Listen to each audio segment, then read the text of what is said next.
Bonjour à tous, bienvenue à la mairie du 17e arrondissement. Je suis très heureux en tant que maire d'accueillir cette conférence et surtout ces témoignages qu'on va entendre à la fois en vidéo et puis en présentiel avec Sophie Naoum qui est à ma gauche. Sophie Naoum qui est quelqu'un qui s'est investi énormément pour faire témoigner les rescapés de la Shoah et qui a produit un certain nombre de vidéos, qui a écrit notamment un certain nombre d'ouvrages où elle va à la rencontre de ces rescapés qui sont un témoignage vivant aussi et une source d'espérance parce qu'ils sont revenus d'enfer et ils ont construit une vie, ils ont développé aussi des liens très forts entre eux. On a la chance d'avoir à distance, évidemment, au regard des conditions, Sophie, deux rescapés, dont un notamment du 17e arrondissement. Et on est heureux d'accueillir évidemment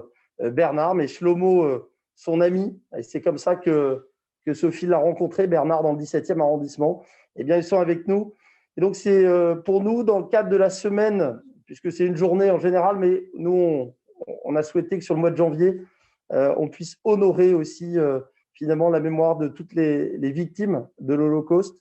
Et on a souhaité, en ce dimanche 31 janvier, dernier jour du mois de janvier, vous savez que le mois de janvier, la fin du mois de janvier, c'est toujours un moment important puisque c'est la découverte et l'ouverture des camps en 1945.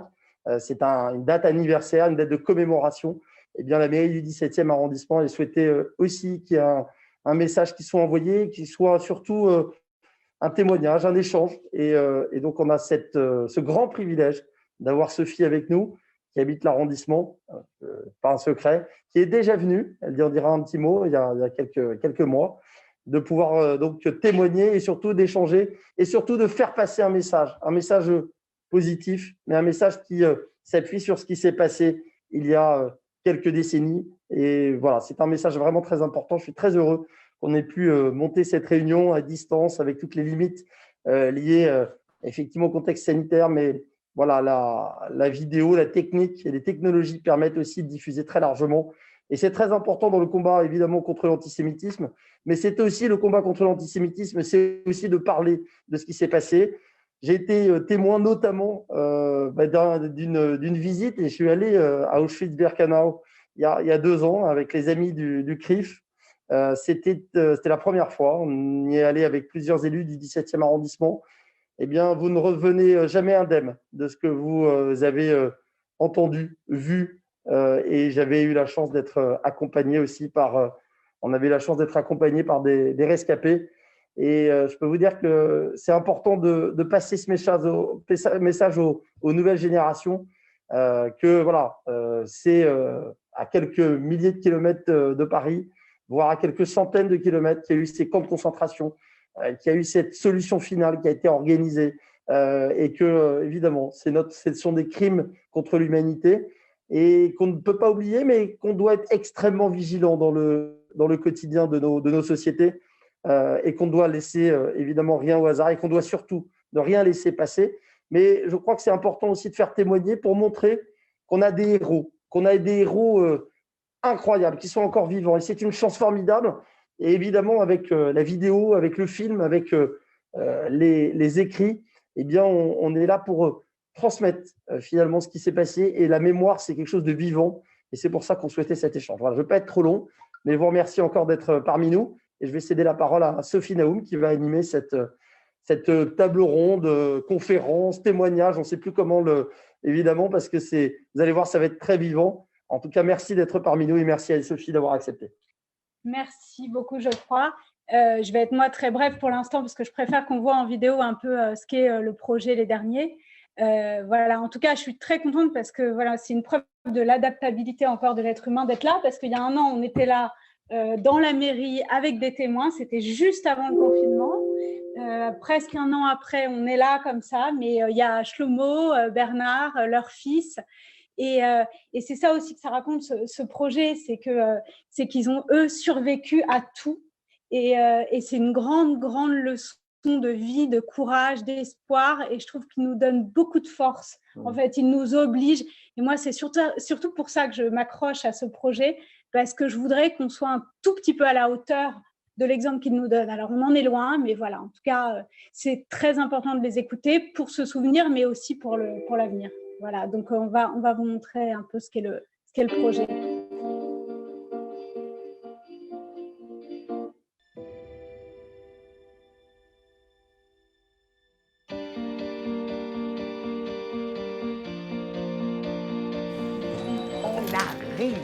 Bonjour.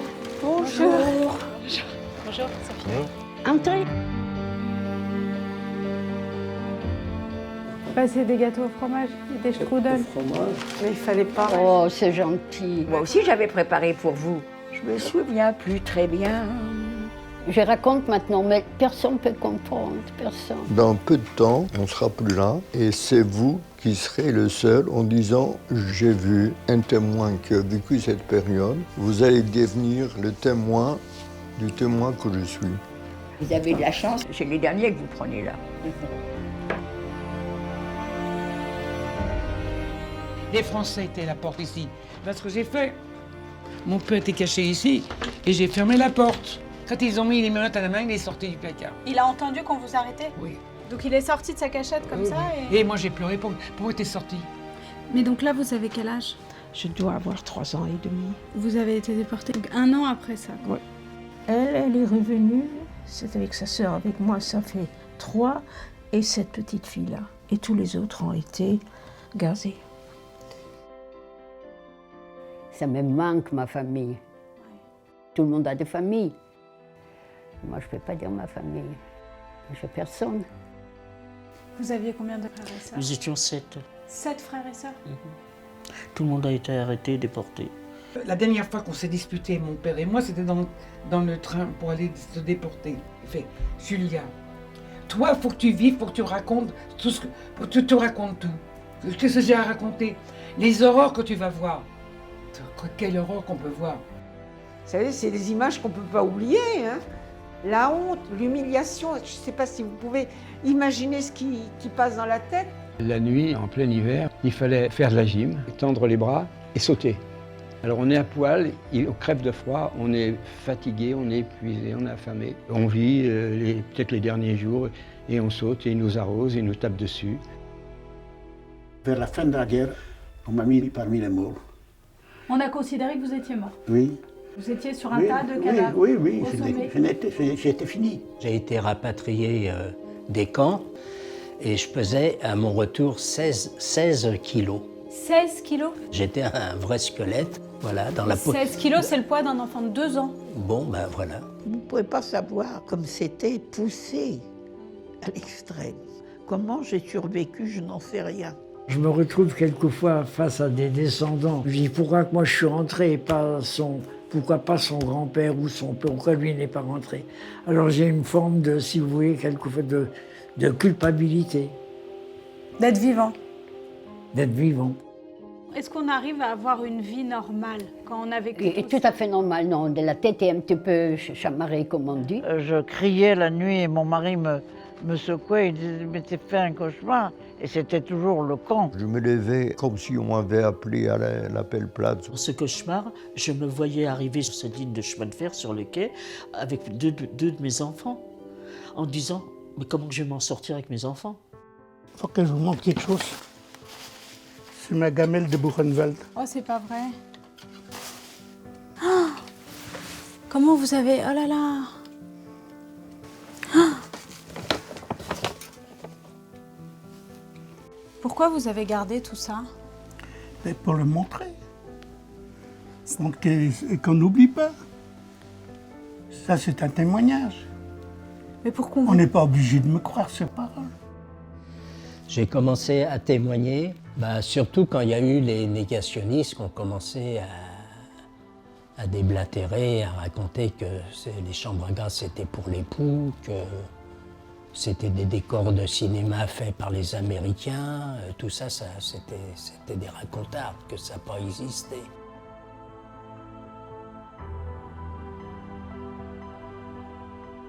Je voulais vous lire un poème qui a trait à cette fameuse rafle du Veldiv. Toi qui n'étais pas né en ce temps-là, dis-leur, tu n'étais pas monté dans ces bus de malheur. Tu dois la raconter, mon histoire. Promets, J'ai même pas 5 ans. Et puis comment parler quand ma mère me serre très fort contre son sein et puis que je suis mort avec elle dans ce train.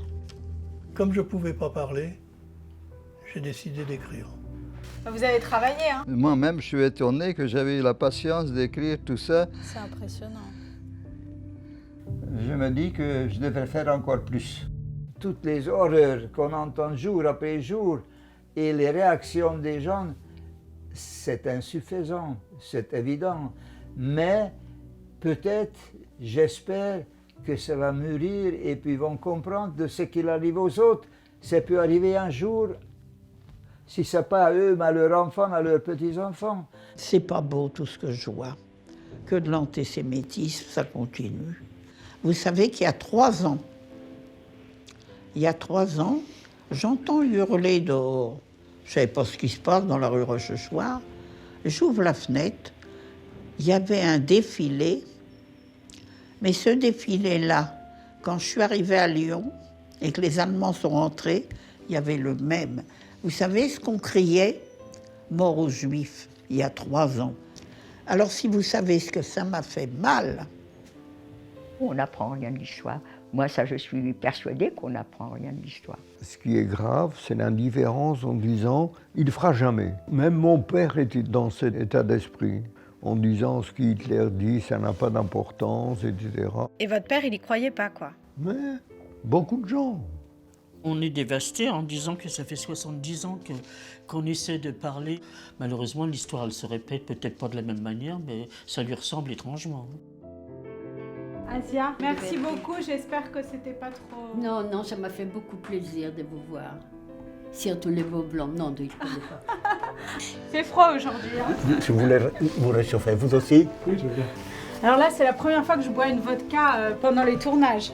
Santé, santé, amitié, amour. Bye bye. Merci beaucoup. Ah ouais.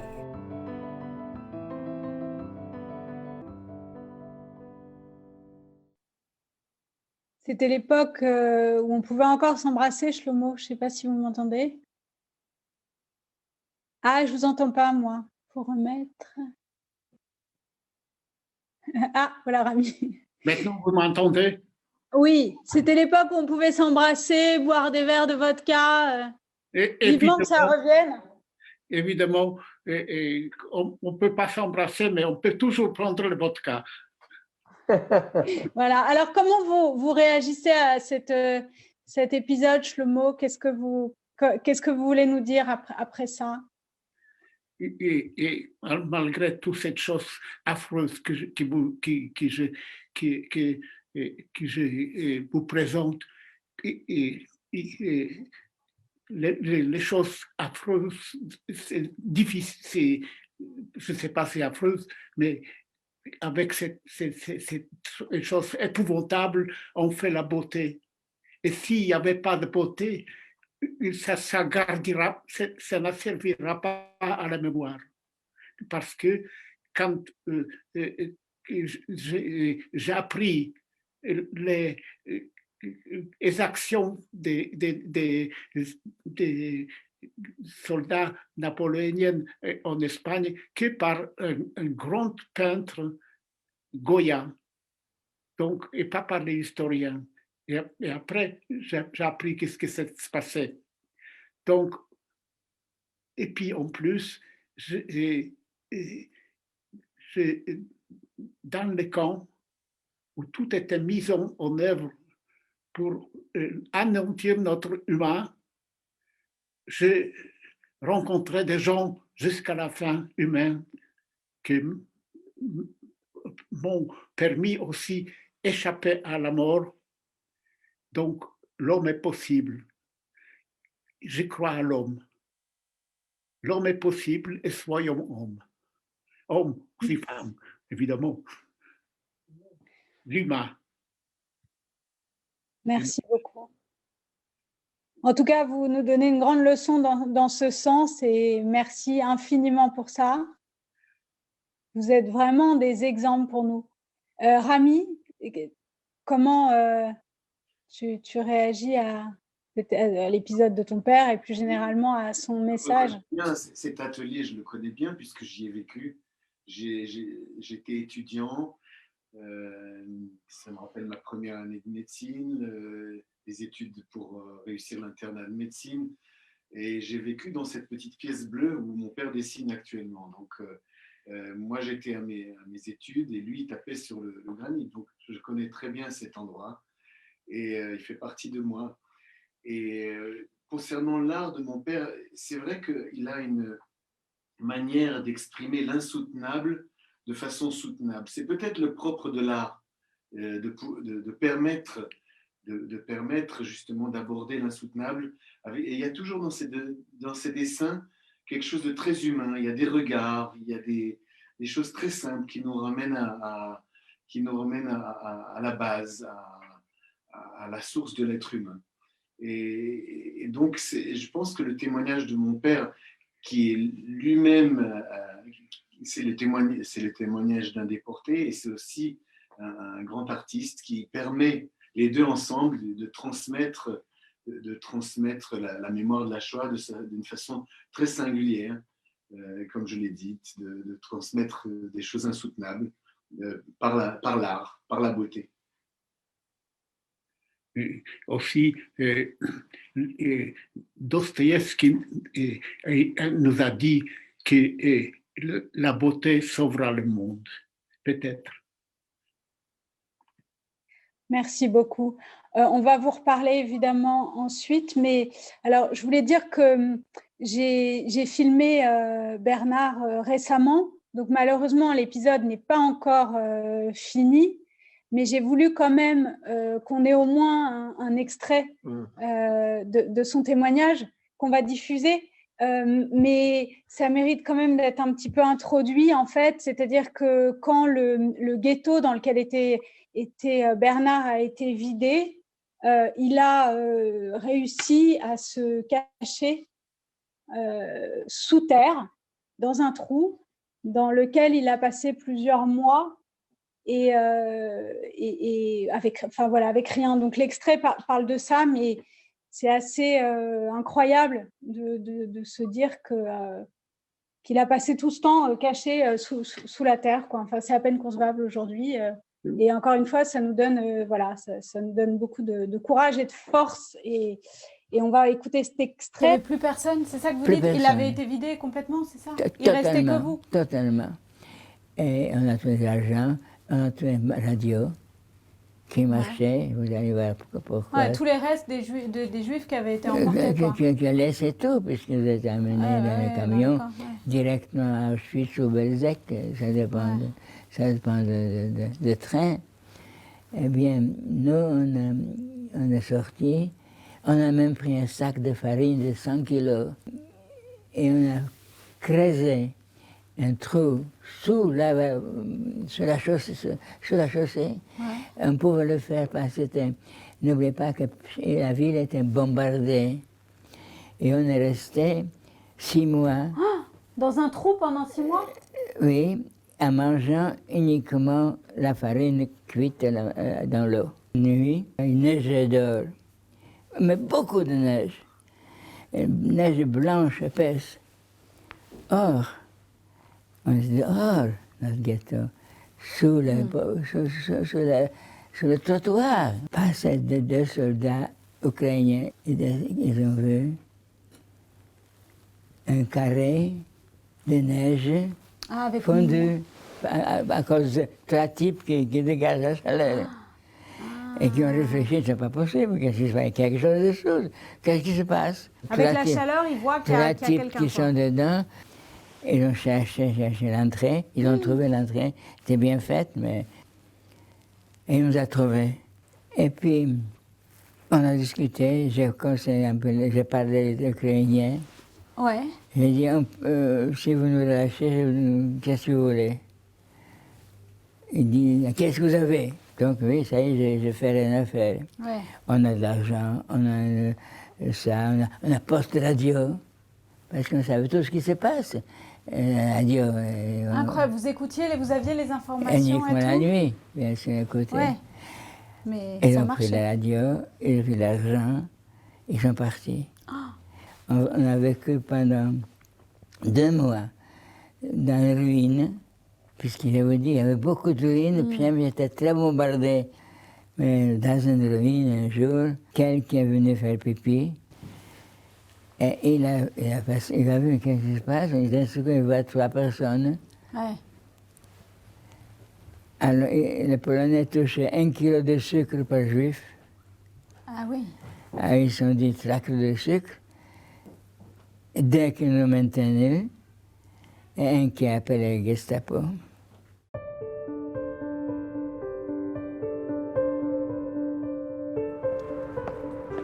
Aujourd'hui, j'ai rendez-vous avec Shlomo, dans son bel atelier d'artiste. Bonjour. Bonjour. Sophie, là-haut. Moi, Shlomo Selinger. Oui. Enchanté de vous accueillir dans mon atelier. C'est gentil, c'est beau. C'est magnifique, tout ça, c'est chez vous? Tout ça, c'est mon travail. Shlomo est connu pour avoir réalisé la monumentale sculpture du mémorial de Drancy, un concours qu'il a gagné parmi plus de 70 candidats. Le jury pour le concours international était unanime pour mon projet. Pour vos talents de sculpture, mais aussi à cause de votre histoire? Non, ils ne savaient pas? Rien à voir, c'était anonyme. Ah, ils ne connaissaient rien à votre parcours? Non. Pour moi, c'était très important. Vous savez, on a toujours le sentiment qu'on est resté vivant. Et mon père qui est à côté de moi, et mes frères, et mes sœurs, ma mère, tous sont morts. Et moi, je suis resté vivant. Il y a une certaine malaise. Donc il faut rendre quelque chose. Alors, quand il y avait les concours qui étaient déclarés il y a 40 quelques années, et je me suis dit, c'est peut-être pour ça que je suis resté en vie. Ce que le jury ne sait pas, c'est qu'alors qu'il avait 14 ans, Shlomo a été déporté avec toute sa famille. Son père, sa mère et sa plus jeune sœur ne sont pas rentrés. Ça, c'est la maternité. Et c'est souvent en rapport avec ma mère et ma petite sœur qui étaient déportées à Auschwitz. Elle s'appelait comment, toutes les deux? Et Elena et Rosa. Je sais pas comment vous faites là, vous sculptez en ce moment? Dehors? Non, pas ici. Non, en Bretagne, mais il doit faire aussi froid. D'habitude, je sculpte ici. Dès que je commence à travailler, je me réchauffe. Oui. Et puis, vous voyez, il y a aussi une bouteille de vodka ici. Ah bah oui. Je voulais vous réchauffer. Vous aussi? Oui, je veux bien. Alors là, c'est la première fois que je bois une vodka pendant les tournages. Donc ça, c'est pour tenir quand il fait froid comme ça? Non, c'est pour convivial. Ça n'a rien à voir avec le froid. Avec le froid. Ça n'a à voir avec l'amitié. La santé, amitié, amour. Merci de nous recevoir, hein. Enfin de me recevoir. Merci d'être là, c'est tout mon honneur, avec une belle femme qui est ici, vient de mon atelier. C'est bien. C'est sympa, on voit. Juste après la guerre, comme pour continuer à vivre, Shlomo oublie tout et ne cherche pas à se souvenir. J'avais 7 ans d'amnésie. Mais ça veut dire pendant 7 ans, vous vous souvenez de rien? J'ai oublié les noms des camps. Des choses m'ont échappé. Et la nature m'a donné l'oubli pour que je puisse me reconstruire. Oui, reprendre des forces. Puis la sculpture et le dessin ont pris la suite. Quand je vais dans les écoles pour témoigner, je montre le dessin et je les commente. Et ils ne sont pas répertoriés d'après l'ordre, mais c'est comme le cauchemar qui revient. Donc c'est des flashs? Je pense avec les images. C'est pas chronologique, c'est des flashs? Pas du tout, pas du tout. Ces dessins sont des images qui lui sont réapparues ou des scènes que d'autres déportés lui ont racontées.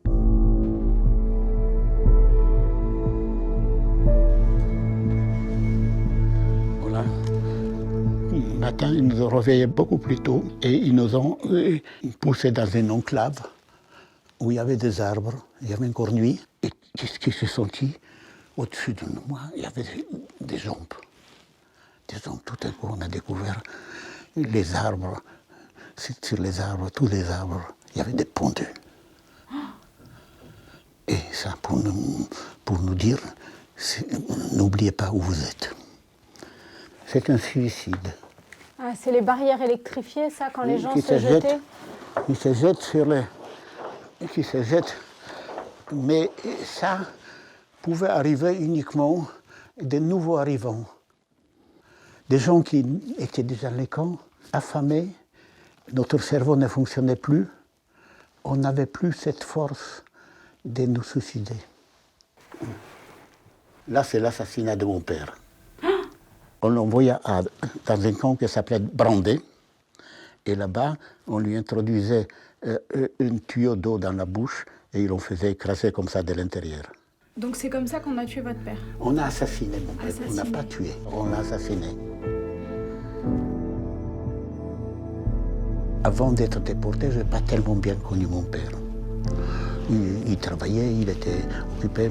Et puis avec moi, il était assez sévère parce que j'étais un mauvais élève dans l'école juive. Donc je le décevais. Et une fois dans le camp, nos rapports se sont changés.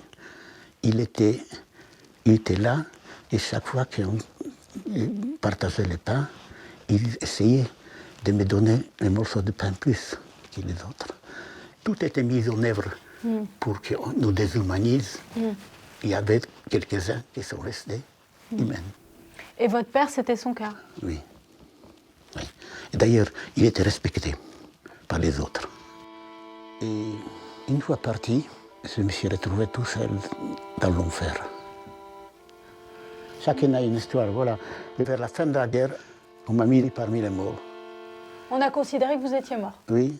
Vous étiez sur un tas de cadavres? Oui, au sommet. j'étais fini. Et si on me laissait encore quelques heures, peut-être ce serait fini. Et un médecin officier russe qui est passé là, il a trouvé que je ne suis pas tout à fait mort. Il m'a descendu de là et il m'a hospitalisé dans l'hôpital militaire et il m'a soigné, il m'a rendu la vie.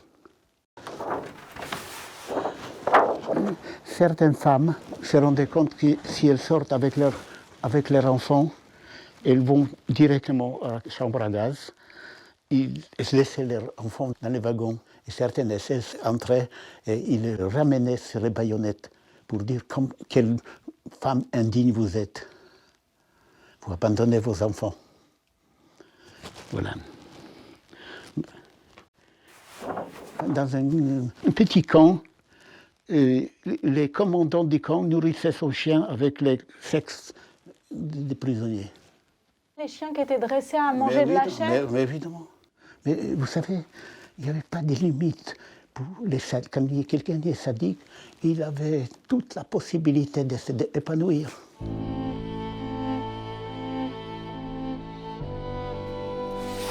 Et ça continue. Vous en avez fait combien des dessins comme ça? Je ne sais pas. Chaque fois, il y a un dessin de plus. Chaque fois, il y a une scène qui me tracasse, jusqu'à ce que je puisse composer en œuvre d'art. Étant artiste, ça m'a donné un sens de la vie.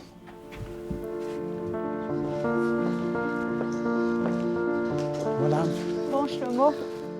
Bien. Au revoir, Merci Sophie. beaucoup. Au revoir. Merci Je vous embrasse. beaucoup. C'est bien. Merci. Et bon courage.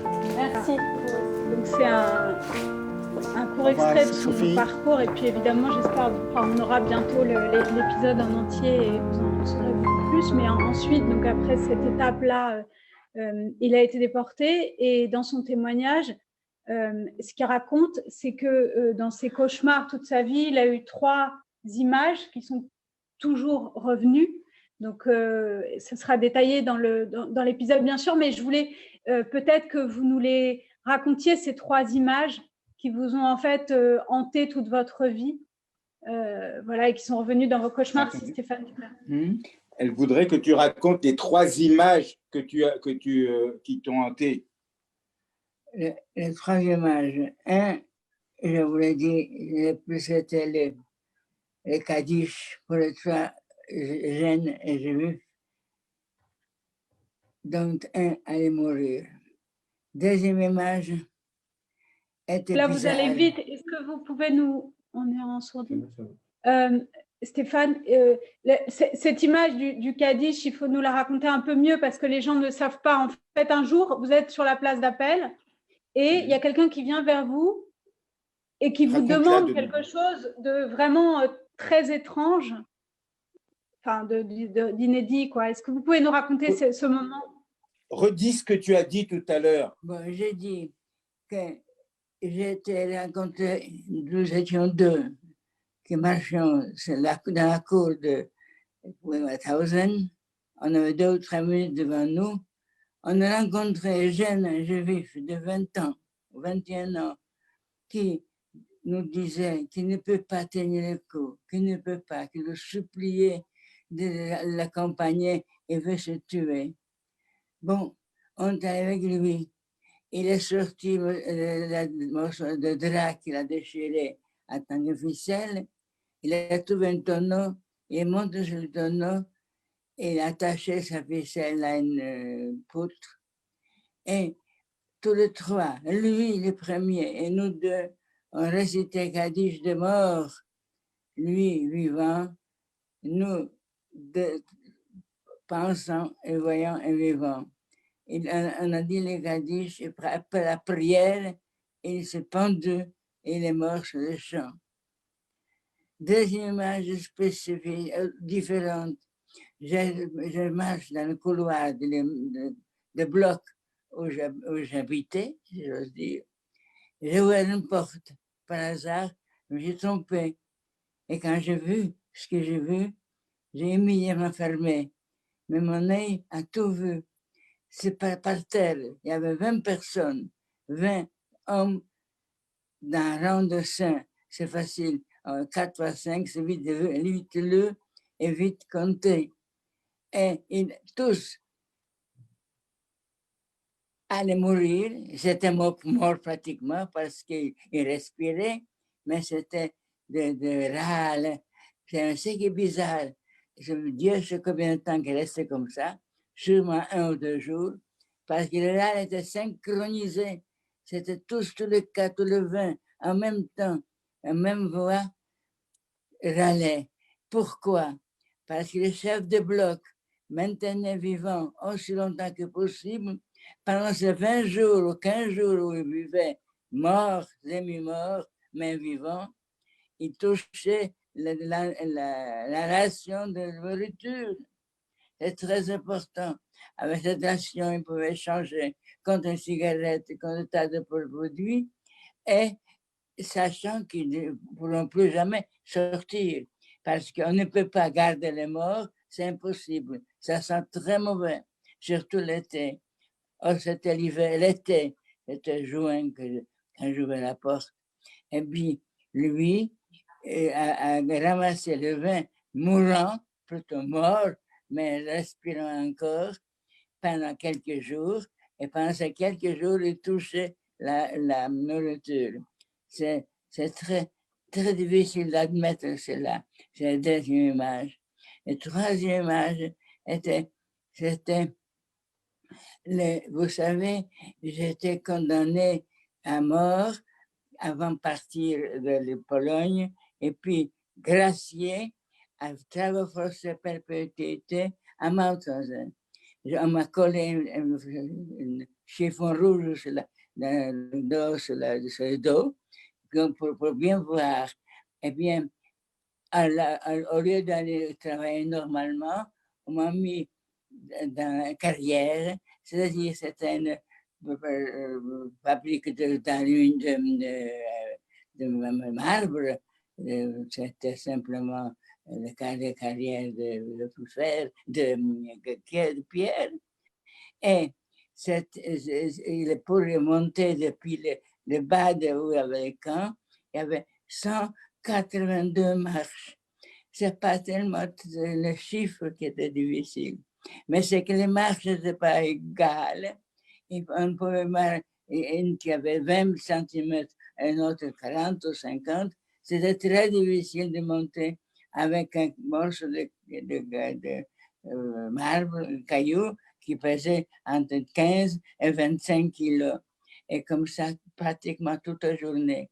Et en haut de la montagne, il y avait un tout petit sentier qui menait vers les camions où on chargeait. Et ce sentier est au bord de précipices des Alpes, parce que Mauthausen est dans les Alpes. Eh bien, si quelqu'un n'allait pas assez vite. On était 500 tous les matins sortant de camp. On rentrait toujours, pas jamais plus que 300. 200 environ sont morts précipités dans le précipice par les SS assis sur le banc qui gardaient le chantier. Mais qui est-ce qui s'est précipité? J'avais la chance le premier ou deuxième jour, mais après j'ai compris et j'ai donc pu survivre 15 jours, ce qui j'étais connu à 15 jours de carrière, et pratiquement personne ne voulait me voir et croire au camp quand je suis rentré vivant. Eh bien, cette image, c'est pas ça que je veux vous dire. Mais quand il était précipité, les gens de haut de montagne, ils roulaient, mais ils s'arrêtaient très souvent, sinon toujours, dans un buisson. Ils étaient freinés. Et là, on ne pouvait plus rien faire, ni monter, ni descendre. C'était une pente très difficile et très dure. Et mourir, ça demandait 10, 15 jours avant qu'il trouve la mort. Mais pendant ces 15 jours, il luttait contre la mort. Mais il n'avait ni l'eau, ni nourriture. On ne pouvait rien faire. On ne pouvait pas y aller parce que si quelqu'un absent sans corps de secours, etc., descendait cette pente, il ne pouvait jamais sortir vivant. Alors, voir des cris, parce qu'il criait, il pleurait, accompagner notre chemin, tous qui portions des cailloux, était très, très pénible. Cette troisième image ne me sort jamais aussi d'esprit. Voilà, j'ai terminé. Tout le reste, c'est de l'or par rapport à cela. Même les 25 coups, c'est le derrière que j'ai reçu avec un caoutchouc, où je n'ai pas pu dormir pendant sur le ventre, sur le dos pendant un mois.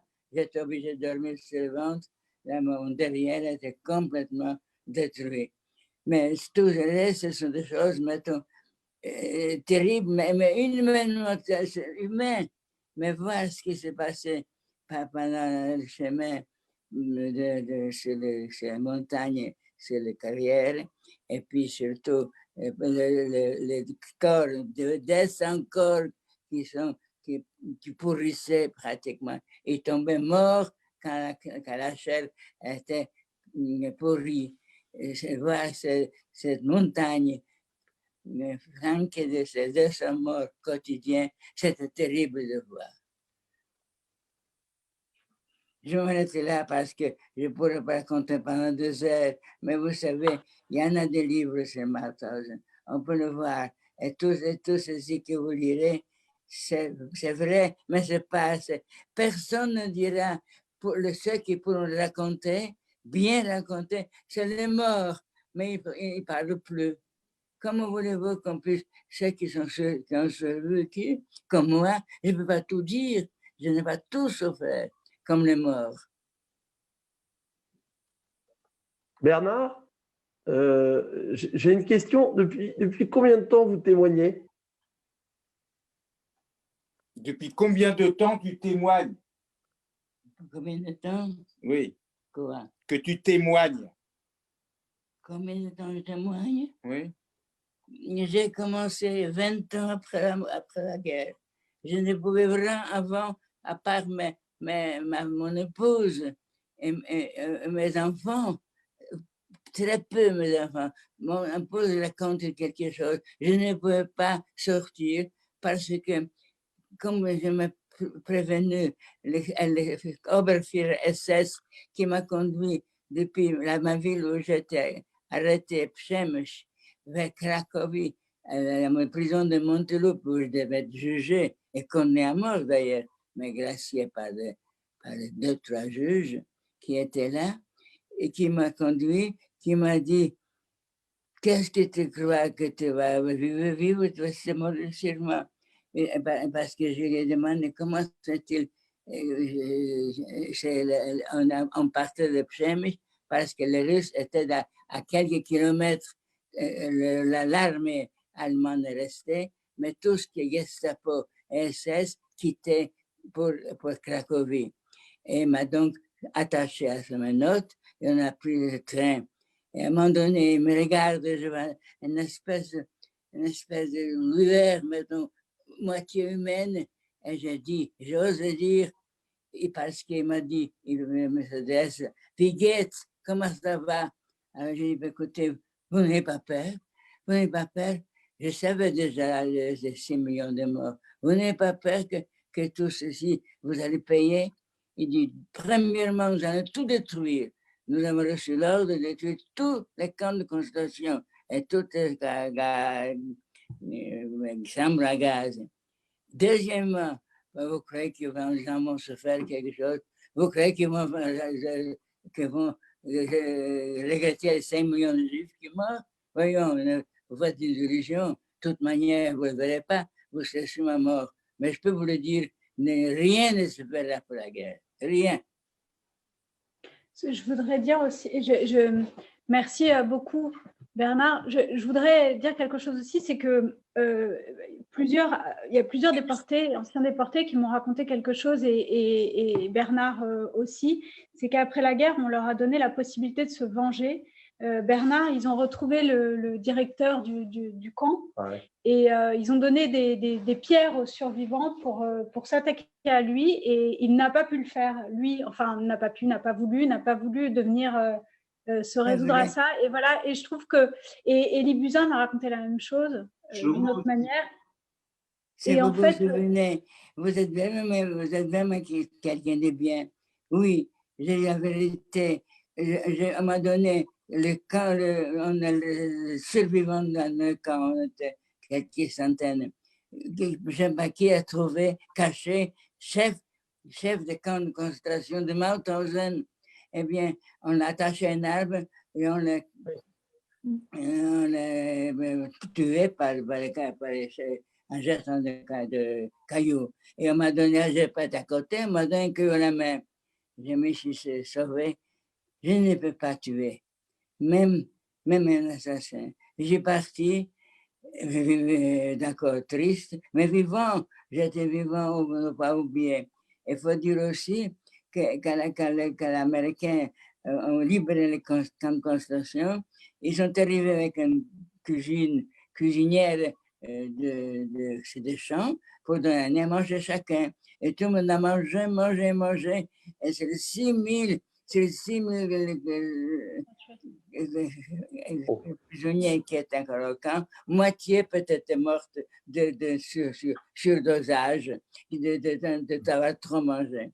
Moi, personnellement, je suis sorti du camp, j'ai parti et j'ai dû m'évanouir à la campagne quelque part, parce que je me suis réveillé dans un hôpital américain de campagne, de militaire. Bon, on m'a regardé 2-3 jours, puis on m'a sorti, puis je suis là, et je suis vivant et assez bonne santé, sauf peut-être cette année, pour la première fois, je souffre beaucoup de maladies, brutalement. Bon, on m'a remarqué, rien n'est grave, j'ai 99 ans, il est temps de penser à changer de terrain. Bon, c'est pourquoi je ne peux pas regretter de quitter bientôt cette terre. C'était pas prévu depuis très longtemps que quand on est déjà, on sait qu'on va mourir. Voilà ce que je voulais vous dire. Merci beaucoup. Le reste, c'est des détails. Tu veux poser une question à Shlomo? Oui, Shlomo, si vous nous entendez. Shlomo, j'avais une question aussi pour... Bien. Monsieur le maire. Oui, Est-ce que j'ai... Non, Shlomo. Oui, Shlomo, effectivement, vous avez une carrière d'artiste, de sculpteur. Vous avez exprimé aussi ce que vous avez vécu par l'art, une manière pour vous aussi de témoigner. Depuis combien de temps, c'est la même question pour Bernard finalement, vous témoignez? Parce qu'on a beaucoup de réactions là, sur Internet qui nous disent mais il faut absolument les faire témoigner dans les lycées, ils le font déjà, mais depuis combien de temps vous le faites, ce témoignage? Avec Sophie, évidemment, il y a une rencontre, mais est-ce que Est-ce que vous avez, j'imagine que vous avez démarré, vous avez engagé des rencontres avec les jeunes pour parler de ce que vous avez vécu, que ça ne se reproduise jamais? D'habitude, je témoigne en projetant les dessins sur un écran devant des écoliers ou des étudiants, et en commentant mes dessins pour dire ce que j'ai vécu et ce que mes très proches ont vécu. Et je crois que c'est une chose très, très importante pour que le monde soit vigilant, car si un peuple oublie son histoire, il sera peut-être condamné de le revivre. Donc, puisque je voudrais que mes enfants, mes petits-enfants, vivent dans un monde où on peut vivre dans une société. Je voudrais qu'on ne se venge pas. Je ne crois pas à la vengeance. Quand j'avais les possibilités, je ne les pouvais pas. Et puis, je crois qu'il faut juger les criminels pour que la société puisse exister, puissions vivre dans une société. Voilà. Merci, Shlomo. Merci. Vous voyez, ce qui est extraordinaire chez tous ces témoins, c'est qu'ils ont vécu vraiment quelque chose d'atroce, ce qu'il y a de pire, et qu'ils ne se positionnent jamais en victime, et qu'ils ont développé aucune violence, ou voilà, ils ont développé une humanité absolument incroyable par rapport à ça. Et c'est pour ça que l'importance de les écouter aujourd'hui et de cette mémoire, c'est que ça n'est pas que la mémoire du passé ou des Juifs, comme on nous le dit trop souvent. C'est vraiment tourné vers l'avenir. C'est un message d'alerte pour la société aujourd'hui, pour demain. Et je trouve qu'ils en sont la preuve vraiment absolue. Enfin, voilà.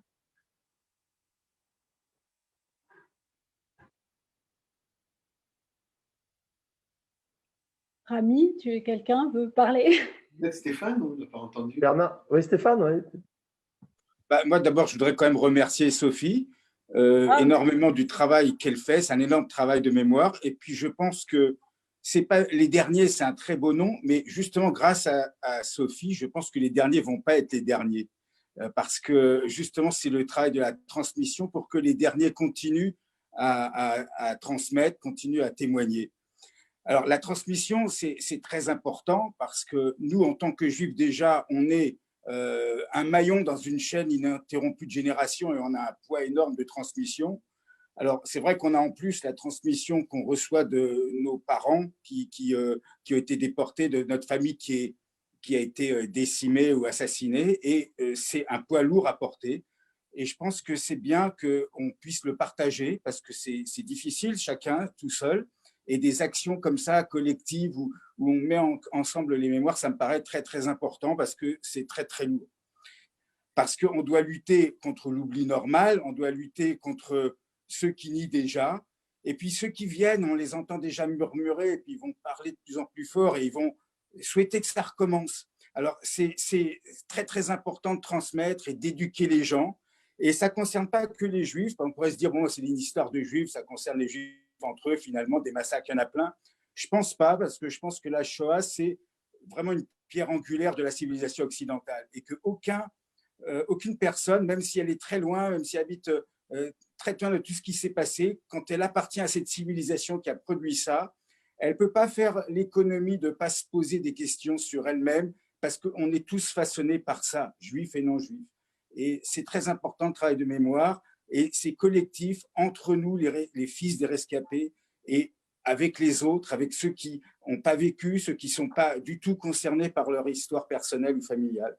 Et je pense que les derniers ne doivent pas être les derniers, ça doit être c'est une chaîne aussi, la transmission. Et on doit continuer à la transmettre. Et voilà, merci beaucoup Sophie, merci de tous les travaux que vous faites, de recueillir ça. En plus, vous le faites bien avec de l'humour, de l'entrain, de la spontanéité. Ce n'est pas juste un travail d'historien, je pense que ça parle très très bien aux jeunes, plutôt que d'entendre des témoignages peut-être un petit peu difficiles à recevoir parce qu'ils sont trop arides.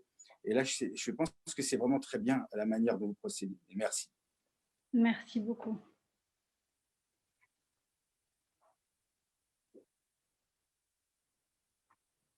Non, je ne peux pas parler derrière ça, merci. C'est le plus beau compliment, donc je vais laisser Rami parler maintenant. Oui, que dire, Stéphane a bien résumé les choses. Merci Sophie, c'est un travail unique, je pense, le travail que tu fais. Et c'est vrai que peut-être ça invite à une réflexion, cette transmission, ce qu'a dit Shlomo, une phrase que nous avons entendue, un peuple ou une humanité qui a oublié son histoire peut être condamné à la revivre. C'est vrai que le peuple juif écrit son histoire. C'est un peuple qui écrit son histoire, qui n'oublie pas. Qui n'oublie pas. Il y a toutes ces strates de beaucoup de malheurs et beaucoup de choses qui ont fait qu'on a peut-être une certaine approche de la condition humaine, parce qu'à travers l'histoire des Juifs, cette histoire ne parle pas que des Juifs, elle parle de la condition humaine. Et peut-être que le fait d'oublier des pans entiers d'une culture, des pans entiers d'une histoire, des savoir-faire. Peut-être la vraie décadence, c'est ça. Et c'est contre ça qu'on doit lutter globalement. On doit se souvenir, on doit transmettre, on doit récolter les fruits et les garder, tous les fruits du génie humain, et de l'humanité et de tout le bien que l'être humain peut faire. Oui, il me semble que ce que les témoins recherchent, à mon avis, c'est en aucun cas de l'empathie ou qu'on pleure avec eux ou qu'on se dise ils ont souffert, alors on va arrêter d'être antisémites. C'est pas ça. Ils nous expliquent, ils nous alertent et ils veulent juste qu'on prenne conscience de ça pour nous-mêmes et pour l'avenir. C'est vraiment tourné vers les autres. Et c'est très beau et c'est très beau à voir, c'est très courageux. Moi, j'en ai rencontré maintenant peut-être 40 ou 50 et c'est vraiment ce que j'ai vu très commun, que j'ai remarqué. Et malgré tous les récits que j'ai entendus, j'ai toujours le même effroi quand j'entends leur histoire. Je n'ai pas du tout l'impression de me rapprocher ou d'avoir compris ou d'avoir touché du doigt ce qu'ils ont vécu loin de là. Par contre, je commence à comprendre la raison de leur message, de leur combat. Et je trouve ça très important de les y aider autant que possible. Voilà. On est évidemment très admiratif, et le terme est même faible, par votre courage, cette leçon de vie, parce qu'après ce que vous avez vécu, vous avez aussi votre vie, et construit une vie. Puis là, vous êtes devant nous, avec un message, un message sur l'avenir, d'alerte, mais aussi confiant dans cette capacité et cette résilience finalement collective. Et ça, c'est extraordinaire, parce qu'effectivement, vous êtes des victimes, mais vous avez dépassé ça à travers le témoignage. Et ça c'est unique. J'ai rencontré aussi d'autres escapés. On retrouve ça. On retrouve et ça, c'est très impressionnant d'avoir construit sa vie avec ce que vous avez vécu. Vous avez mis du temps à l'extérioriser. Ça, on le retrouve dans beaucoup aussi de témoignages de rescapés de la Shoah. Mais c'est vraiment très fort et merci encore pour tout ce que vous nous apportez. Comme vous le dites, pour éclairer l'avenir, c'est important de repartir aussi de vos témoignages, mais vos témoignages de vie, pas uniquement de ce qui s'est passé, qui est extrêmement sinistre et sombre et qu'on ne peut pas oublier, mais pour se projeter dans la société qu'on souhaite construire. Merci. Merci beaucoup. Je crois que c'est vrai, l'exemple de ces rescapés de la Shoah qui ont construit leur vie, qui ont été résilients, c'est un véritable exemple pour des gens les jeunes peut-être, pour montrer qu'à partir du malheur, à partir de la tristesse, à partir du néant, on peut donner du sens à la vie et encore plus montrer que l'humanité est plus forte que tout. Et je crois que beaucoup de ce qui ressort aussi de ce que dit Shlomo, de ce que dit Bernard, qu'ils croient profondément en l'homme, alors qu'ils auraient pu être extrêmement déçus et déçus de l'être humain. Disons qu'ils ont connu la négation de l'humanité et ils croient encore en l'humanité. Ça aussi, c'est une leçon. C'est une belle Tout à fait. conclusion. Tout à fait. Est-ce que Stéphane et Bernard vont dire un mot de conclusion? On va leur laisser le mot de conclusion. Je pense que ce n'est pas n'importe qui peut survivre aussi, quand même. C'est que ceux qui ont survécu sont des gens très, très forts. Et tous les jours, ils nous le prouvent aussi dans leur vie quotidienne. Et je pense que ça devait être tellement difficile. Celui qui s'est pendu, pour lesquels vous avez récité le Kaddish, je pense que la mort, c'était une libération peut-être pour tellement de gens. Et ceux qui étaient capables d'aller au-delà de la douleur pour dire « je survivrai », je pense qu'on n'arrive pas on ne peut pas les égaler, on ne peut pas se rendre compte, en fait. Et on doit les écouter, mais il y a quelque chose qui nous est pas compréhensible dans la force que peuvent avoir des gens d'arriver à traverser de telles épreuves. Mais c'est important qu'ils parlent et qu'ils arrivent à transmettre ça, parce que le courage, la détermination, c'est aussi une partie de l'humanité. Il y a beaucoup de sortes d'hommes et ces gens-là, il faut les écouter, les comprendre. C'est un exemple particulièrement fort de conduite. Moi, je voudrais ajouter que si je puis refaire ma vie et être un artiste,